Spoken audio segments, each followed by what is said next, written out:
grandson of Brooks Emeny, is going to say a few words about his grandfather, and he's been writing a book about him. All right. Stephen? Well, as it says in the pamphlet you have, the book I'm writing is more about the work he would have done were he alive today. We know that you sort of think of it Brooks 2.0.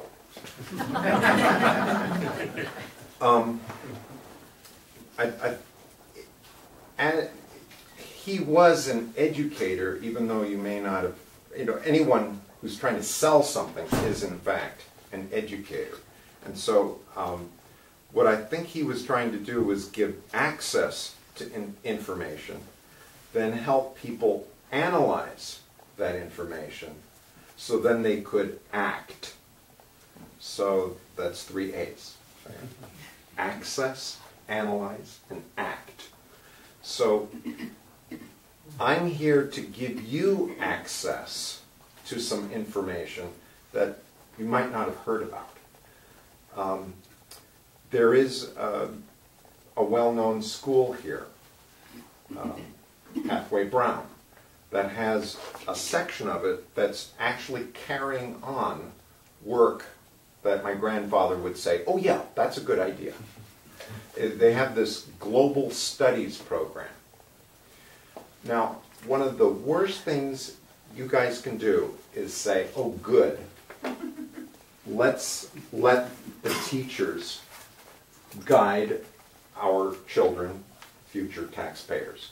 Because we teachers actually have a pretty limited ability to predict the future. They say that 1/3 of the jobs have not even been created. And so we're supposed to prepare students today for skills that we don't even know what they should be doing. So it's more like, let's teach people how to learn, then unlearn, then relearn. That process is actually something that many of you have gone through. So it's your life stories. If the today's generation can have access to your life stories by you becoming mentors to them, then that recent history that you've lived through can become something real for them. Looking around here, I think virtually everyone here would at least be able to describe what it was like to go through some of the wars that today's youth. I was just over at HB, Hathaway Brown. There's 16-year-olds running around. I'm thinking, oh boy, they don't know anything about Vietnam. Not really. Not at that gut visceral level that everyone in this room. I mean, you just say those 7 letters. Ugh.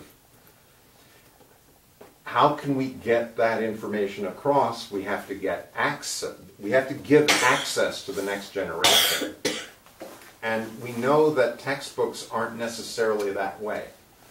My grandfather was pretty good at writing a textbook. 600 pages, it's over there. But he had the wisdom to then go out and make a something more accessible. And then by agreeing to join this council in 35, he helped the community analyze that information. And so then they could then act. And to make that even a bit more real, I brought along 2 pieces of paper. Well, this is a piece of paper, and then I have a little packet. And so, what teacher would ignore the opportunity to say, please take one and pass it around? And it's a very simple item. It's basically, there's this guy named Dan Pink. And this guy, Dan Pink, some of you may have heard of his name. He's a business writer, but he has a prescription for educators. And, I've been to over 45 schools. either as a substitute teacher or as a visitor because I wanted to see them. And I'd found 3 teachers in over 100 contacts that knew who Dan Pink was. And then HB, they actually brought him to their school 3 years ago. I mean, so don't go to HB with this pamphlet. They already know about him. Go to some other school and start seeding. If you look at the 1947 brochure, you know, Report to the World, there's this little tagline that said, "It started in Cleveland." And I've been trying to get this information out in Florida. It's not going anywhere. So I'm going to say, it started in Cleveland. I contacted Dan Pink 10 days ago and got his permission to make these posters that you now see. Autonomy, mastery, and purpose. We will have succeeded when a graduating class, I don't know if it's 20 years from now, it may be 3 years from now. If you could go to the graduating class of any high school in this region and say, what does Dan Pink talk about? And if we can get the words autonomy, mastery, and purpose, we will have done something. Because those 3 words could be the keys to rejuvenating what happens here in the United States. So, I heard you say something about little stories about, okay.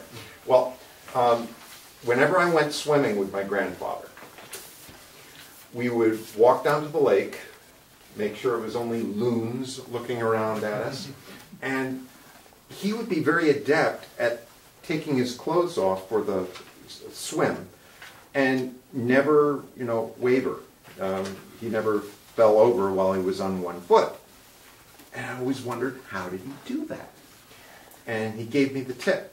He said, always look at one point. And then you can, if you're looking around, you're not able to balance so much. Always look at one point.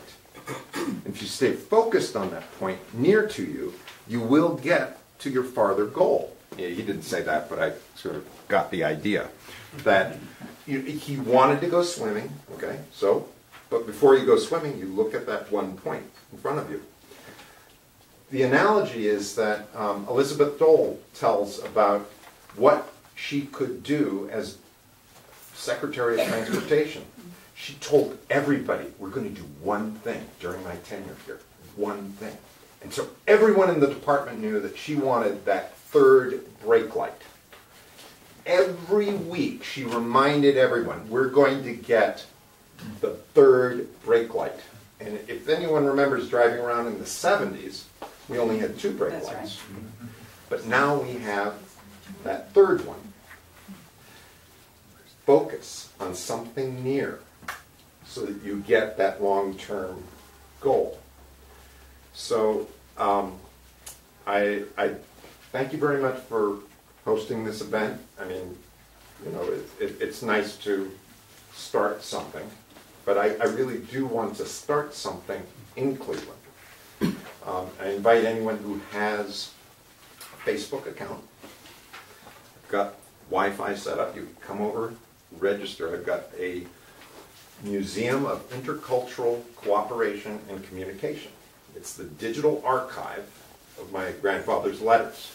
Again, I want to get access so students can analyze, find out, hey, here was this 24-year-old guy who went over to the Sorbonne. He walked into the League of Nations.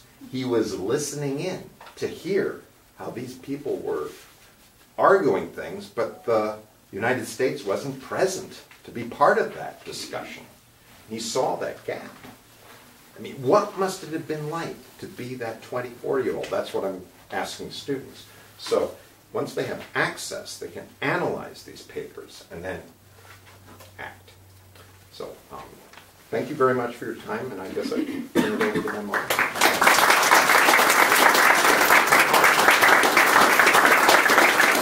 Thank you very much, Stephen. Yeah. And now Faith can say a few words.